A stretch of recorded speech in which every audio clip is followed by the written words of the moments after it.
दूसरे दोपहर के करीब से तीसरे पहर तक तमाम मुल्क में अंधेरा छाया रहा और सूरज की रोशनी जाती रही और मक़दिस का पर्दा बीच से फट गया। फिर यीशु ने बड़ी आवाज से पुकार कर कहा, ऐ बाप, मैं अपनी रूह तेरे हाथों में सौंपता हूं। और ये कहकर दम दे दिया। कलाम के पढ़े, सुने और कबूल किए जाने पर खुदावन की कसरत से बरकत हो, आमीन।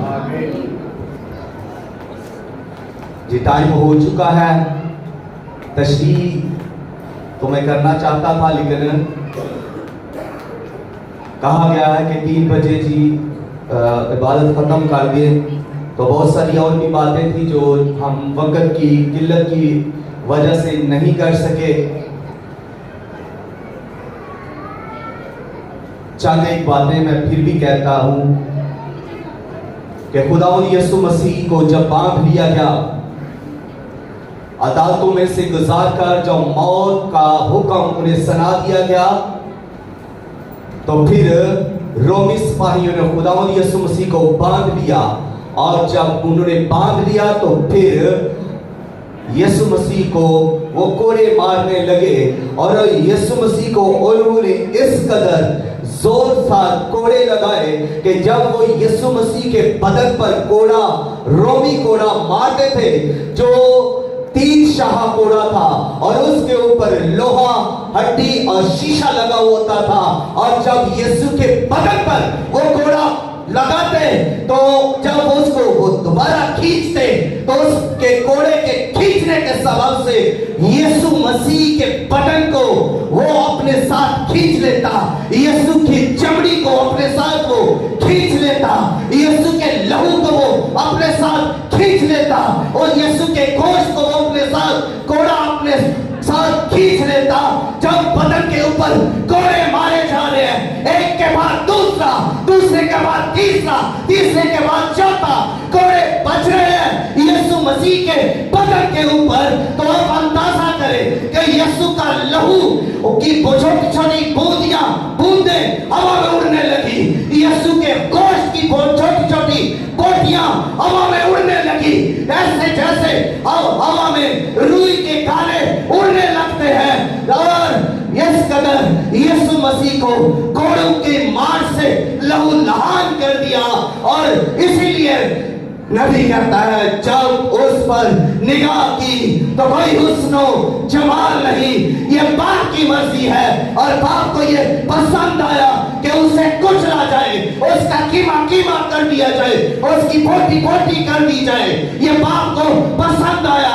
इसीलिए वो यीशु मसीह को खुदा के इस कसम के नीचे लाया गया और वो इस कैद के प्याले को घूंट घूंट पी रहा है। किस लिए पी रहा है? वो मेरे लिए पी रहा है, वो आपके लिए पी रहा है। वो सारा कहर का प्याला वो घूंट कर पी रहा है और उसका बदन छलनी कर दिया गया।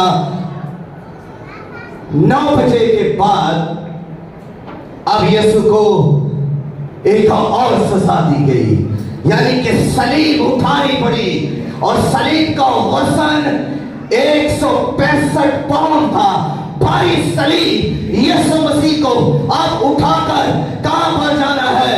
कोड़े कलकत्ता पर, खोपड़ी के मुकाम पर, कलवरी के मुकाम पर अब यीशु मसीह को ये भारी सलीब उठाकर पहाड़ की चोटी पर जाना है, यानी नीचे से ऊपर को चढ़ना है। तो ये भी एक भारी सफर है, मुश्किल काम है। यीशु मसीह ने सिर्फ सलीब ही नहीं उठाई हुई, यीशु मसीह के कंधे के ऊपर सलीब ही का वजन नहीं है। यीशु मसीह ने मेरी और आपकी बीमारियों का बोझ भी अपने ऊपर उठाया हुआ है। यीशु मसीह ने हमारे सब गुनाहों का बोझ भी अपने ऊपर उठाया हुआ है। और भारी सलीब जो 165 पाउंड वजन रखती है, उसको भी उठाया हुआ है। और वो कदम ब कदम चलते हुए खोपड़ी के मुकाम पर जा रहे हैं। और आप सोच सकते हैं, आप अंदाजा करें कि इतनी भारी सलीब जब यीशु उठाए हुए हैं तो वो गिरता है, फिर उठता है, संभला नहीं जाता, चलता है, गिरता है। उधर रोमी कि उठ और चल। अंदाजा कीजिए कि मेरे और आपके खुदावंद ने हमारे लिए, हमें मुक्ति देने के लिए, हमें निजात देने के लिए कितनी पीड़ा सही है, कितना दुख सहा है, कितनी मार सही है, कितना गजब उसे सहना पड़ा। और वो जब मुकामे गिलगता पर पहुंच गया, उस जगह पर जाकर यीशु मसीह को सलीब के ऊपर अब कांटों के साथ चढ़ दिया गया। उसके हाथों और पांव पर कील लगा दिए गए, और कील जो पांव पर लगे थे वो 9 इंच का कील था, और एक ही कील उसके पांव, दोनों पांव को जोड़कर एक ही कील 9 इंच लंबा लगा दिया गया।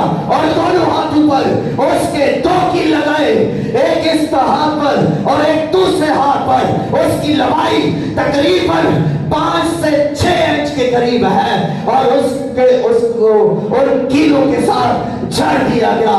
इसके बाद उसके सर के ऊपर एक कांटों का ताज बनाकर रखा, और उसके कांटों की लंबाई आप जान सकते हैं 1 इंच तक उसके कांटों की लंबाई।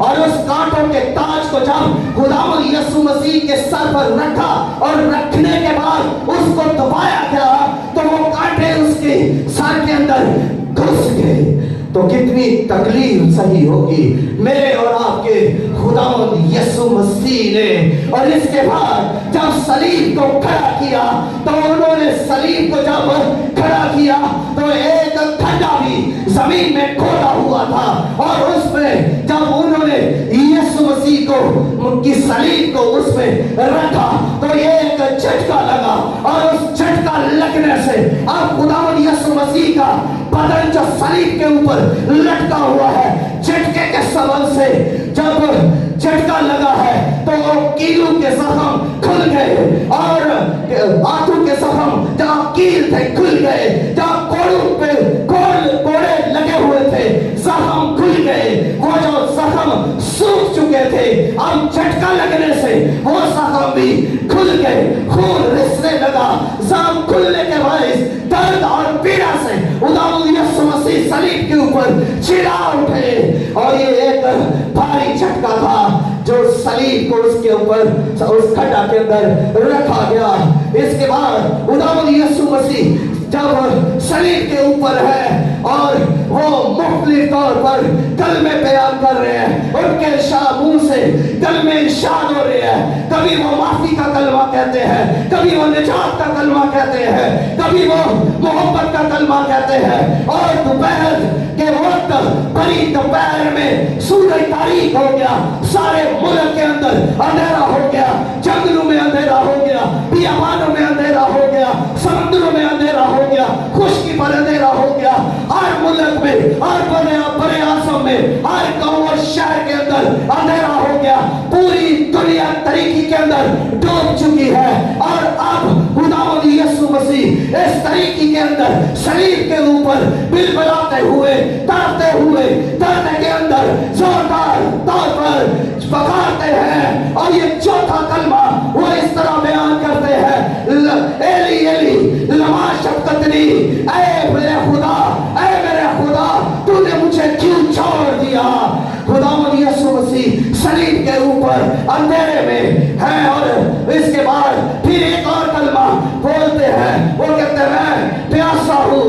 और इसके बाद फिर छठा कलमा अपने मुंह से इरशाद फरमाते हैं कि तमाम हुआ, इट इज फिनिश्ड। वो सब मंसूबे जो खुदावंद के बारे में थे, वो सारी नबूवतें, वो सारी पेशन गोइयां, वो जो खुदा का मंसूबा था, वो जो सारी कुर्बानियां थी, वो जो निजात का मंसूबा था, तमाम हुआ। सलीब के ऊपर यीशु मसीह ने बुलंद आवाज से नारा लगाया, तमाम हुआ। फिर इस नारे के सामने कोई ठहर नहीं सका, ना कोई यहूदी ताकत ठहर सकी, ना कोई रोमी ताकत ठहर सकी, ना कोई फौजी ताकत ठहर सकी, ना कोई हुकूमती ताकत ठहर सकी, फिर ना शैतानी ताकत ठहर सकी, ना कोई हैवानी ताकत इस नारे के आगे ठहर सकी, ना कोई बदलू, ना कोई मोक्कल, ना कोई जादूगर, ना कोई और मखलूक इस नारे के सामने ठहर सकी, क्योंकि यीशु मसीह ने ये नारा उस वक्त बुलंद किया जब सब कुछ पूरा हो चुका है। और खुदावंद यीशु मसीह जानते हैं कि अब बाप की मर्जी पूरी हो चुकी है, बाप का वो मंसूबा जो मुझे दिया गया है पूरा हो चुका है। अब खुदावंद यीशु मसीह ने बुलंद आवाज से कहा, ऐ बाप, मैं अपनी रूह तेरे हाथों में सौंपता हूँ। खुदावंद यीशु मसीह ने अपनी रूह ऐसे बाप के हाथों में सौंप दी जैसे एक गुड़िया सोते वक्त अपनी गुड़िया, एक बच्ची अपनी गुड़िया माँ को सौंप देती है। उसको यकीन है कि जब मैं जागूंगी मैं गुड़िया वापस ले लूंगी। इसी तरह खुदावंद यीशु मसीह को यकीन है कि मैं जब जिंदा होगा तो ये मेरा बाप ये रूह मुझे वापस करेगा, क्योंकि वो ईमान रखता है, वो अपने बाप पर ईमान रखता है। इसीलिए वो ये कहते हैं कि जो कुछ मैं जो करता हूँ वो बाप के कहने पर, जो बाप करता है मैं वो करता हूँ, और जो कुछ मैं कहता हूँ जो बाप कहता है वही मैं कहता हूँ। खुदावंद यीशु मसीह ने इस दुनिया में आकर अपनी मर्जी से कोई काम नहीं किया, उन्होंने हर काम खुदा बाप की मर्जी को पूरा करने के लिए किया। उन्होंने हर जुमला जो इस दुनिया में आकर बोला बाप की मर्जी को पूरा करने के लिए बोला। अब वो शरीर के ऊपर है, मर रहे हैं, तो वो सारा सफर जो वो कर रहे हैं वो बाप की मर्जी को पूरा करने के लिए कर रहे हैं। इसलिए खुदावंद यीशु मसीह मुकम्मल ईमान रखता है कि मैं अपनी रूह फिर ले लूंगा। मैं इसलिए उसने अपनी रूह बाप के हाथों में दे दी कि मैं इसे फिर ले लूंगा, और किसी के हाथों में किसी की रूह महफूज हो ही नहीं सकती। खुदा यीशु मसीह की रूह अगर बाप के हाथों में है तो ये एक महफूज तरीन बनाना है, ये एक महफूज तरीन जगह है। और अगर हमारी रूहें भी बाप के हाथों में है तो फिर हमारी रूहें भी महफूज है। ये बेहतरीन जगह है, ये आला तरीन जगह है कि हम अपनी रूहें बाप के हाथों में सौंपे, और जब हम अपनी रूहें बाप के हाथों में सौंपेंगे, हम मरने के बाद जब जिंदा किए जाएंगे तो वो बाप उसी तरह हमें भी वो रूहें, अब हमारी रूहें हमें वापस करेगा, और हम रूह में जिंदा होंगे, हम रूह में उठाए जाएंगे, हम बाप की दाहिनी तरफ होंगे, हम बाप के साथ होंगे, और बाप के फजल के तख्त के सामने उसके जलाल के लिए उसकी अमर समझी और सिताइश करेंगे। इसीलिए यीशु मसीह ने कहा, ऐ बाप, मैं अपनी रूह तेरे हाथों में सौंपता हूँ। हमें भी यही चाहिए कि हम अपनी रूहें खुदा बाप के हाथों में सौंप दें।